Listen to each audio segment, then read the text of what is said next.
Hello అండి, నేను మీ Sravani. Welcome back to our channel. ఈరోజు అందరికీ యూజ్ అయ్యే రెసిపీ, మెడిసినల్ వాల్యూస్ పుష్కలంగా ఉండే రెసిపీ అదే అండి, నల్లేరు కాడల పచ్చడి. ఇది పల్లెటూర్లలో చాలా విరివిగా కనిపిస్తుందండి, కానీ సిటీస్లలో దొరకడం కొంచెం కష్టం. ఇది చిన్న కాడ తెచ్చి మన బాల్కనీలోని కుండీలలో పెట్టినా కూడా నాటుకుంటుందండి. ఈ మొక్క వల్ల ప్రయోజనాలు అన్ని ఇన్ని కాదండి, చాలా ఉన్నాయి. దీన్ని ఆయుర్వేదిక్ మెడిసిన్స్ లలో యూజ్ చేస్తారు. అంతేకాకుండా కీళ్ళ నొప్పులు ఉన్న వాళ్ళకి, మోకాళ్ళలో గుజ్జు రావడానికి చాలా బాగా యూజ్ అవుతుంది. మెయిన్ గా ఆడవాళ్ళకి 30+ ఏజ్ వచ్చిందంటే కాల్షియం డెఫిషియన్సీ వచ్చేసేసి బోన్స్ అరిగిపోతూ ఉంటాయి కదా, అలాంటి వాళ్ళకి ఇది చాలా ఒక అద్భుతమైన ఔషధం అన్నమాట. మెయిన్ గా బోన్స్ స్ట్రాంగ్ అవ్వడానికి చాలా హెల్ప్ఫుల్ అవుతుంది. అలాగే దగ్గు, ఆయాసం, కఫం ఉన్న వాళ్ళకి కూడా ఇది ఒక మంచి మెడిసిన్. నరాల వీక్నెస్ కి కూడా దీన్ని యూజ్ చేస్తారు. దీన్ని మనము పప్పులో కానీ లేకపోతే రోటి పచ్చడిలాగా చేసుకొని కానీ, ఈ నల్లేరు కాడలతో కారపొడి కూడా చేసుకొని రెగ్యులర్ గా తీసుకుంటుంటే మన హెల్త్ కి చాలా మంచిదన్నమాట. దీన్ని కట్ చేసేటప్పుడు మనకి కాడల మధ్యలో ఒకలాంటి జిగురు అనేది వస్తుందన్నమాట. ఈ బ్లాక్ కలర్ లో ఉన్న వాటిని మనం ఒలుస్తుంటే నారల్లాగా వస్తాయన్నమాట. వాటిని తీసేసేయాలి. సేమ్ ములక్కాడలకి నారలు ఎలా ఒలుస్తామో దీనికి కూడా అలాగే ఒలవాలి. దీని ఆకుల్ని కూడా మనం ఇప్పుడు పచ్చడిలో యూజ్ చేసుకోవచ్చు అనమాట.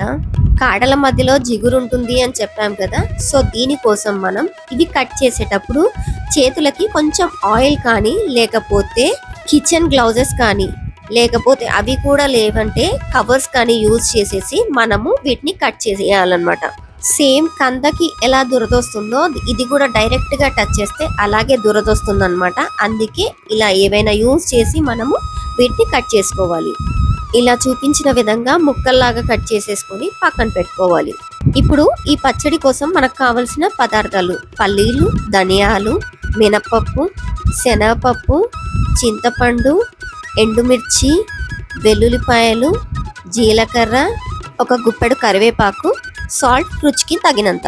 ఇప్పుడు స్టవ్ మీద మందపాటి ప్యాన్ అనేది పెట్టేసుకుందాము. ఇది కొంచెం వేడయ్యాక దీంట్లోకి ఇప్పుడు ఆయిల్ అనేది వేసేసుకుందాము. ఈ కాడలు వేయించాలంటే కొంచెం ఆయిల్ ఎక్కువగానే పడుతుంది. ఆయిల్ వేడయ్యాక పల్లీలు, ఎండుమిర్చి దోరగా వేయించుకోవాలన్నమాట. నెక్స్ట్ ఇప్పుడు నల్లేరు కాడల్ని వేయించుకోవాలి. వీటిని వేయించేటప్పుడు కంటిన్యూస్ గా కలుపుతూనే ఉండాలన్నమాట, లేకపోతే టపటపా అంటాయి.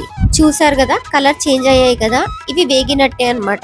ఇప్పుడు వీటిని తీసేసుకొని పక్కన పెట్టుకోవాలి. నెక్స్ట్ ఇప్పుడు ఇదే ప్యాన్ లో మనం శనగపప్పు, మినప్పప్పు, ధనియాలు ఈ 3 వేసి ఫ్రై చేయాలి. ఇవి కొంచెం వేగిన తర్వాత దీంట్లోకి ఇప్పుడు మనం కరివేపాకు అనేది తీసుకొని ఫ్రై చేసుకోవాలన్నమాట. ఇప్పుడు వీటన్నిటిని చల్లారబెట్టుకోవాలి.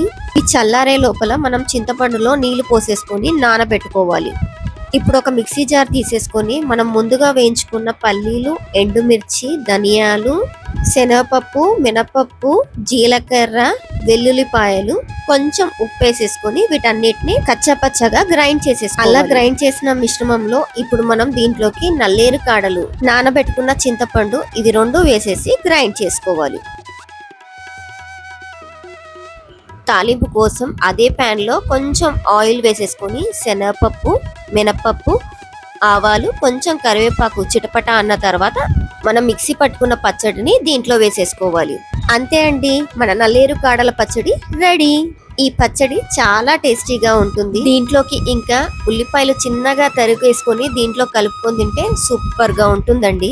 వారానికి ఒక్కసారైనా ఈ నల్లేరు కాడల్ని ఏ రూపంలోనైనా తీసుకోండి, మీ హెల్త్ కి చాలా హెల్ప్ఫుల్ అవుతుంది. మెయిన్ గా లేడీస్ మీకోసమే చెప్తున్నా, వీక్లీ కంపల్సరీ దీన్ని ఏదో ఒక రూపంలో తీసుకోండి. నల్లేరు కాడలతో జ్యూస్ లాగా కూడా చేసుకొని తాగుతారనమాట. అలా తాగలేని వాళ్ళు అట్లీస్ట్ ఈ నల్లేరు కాడల్ని యూజ్ చేసి కారపొడి లాగా పెట్టేసుకొని రెగ్యులర్ గా మీరు తీసుకుంటూ ఉండండి. చిన్నపిల్లలకి దగ్గు, జలుబుకి కూడా ఇది మంచి రెమెడీ అనమాట. దీన్ని యూజ్ చేయడం వలన డెఫినెట్ గా ఈ వీడియో అందరికీ హెల్ప్ఫుల్ అవుతుంది అని అనుకుంటున్నాను. మీకు కనుక హెల్ప్ఫుల్ అయితే ఒక చిన్న లైక్ చేయండి. పక్కనే హైప్ అనే సింబల్ ఉంటుంది, దాన్ని కూడా నొక్కండి. సో దట్ ఈ వీడియో అనేది జనాల్లోకి ఎక్కువగా వెళ్తుందన్నమాట. అలాగే ఈ వీడియో మీకు కానీ మీ ఫ్రెండ్స్ కానీ హెల్ప్ఫుల్ అవుతుంది అంటే తప్పకుండా షేర్ చేయండి. మరో మంచి రెసిపీతో మళ్ళీ కలుద్దాం. Until then keep smiling, have a good day. Thank you so much for watching.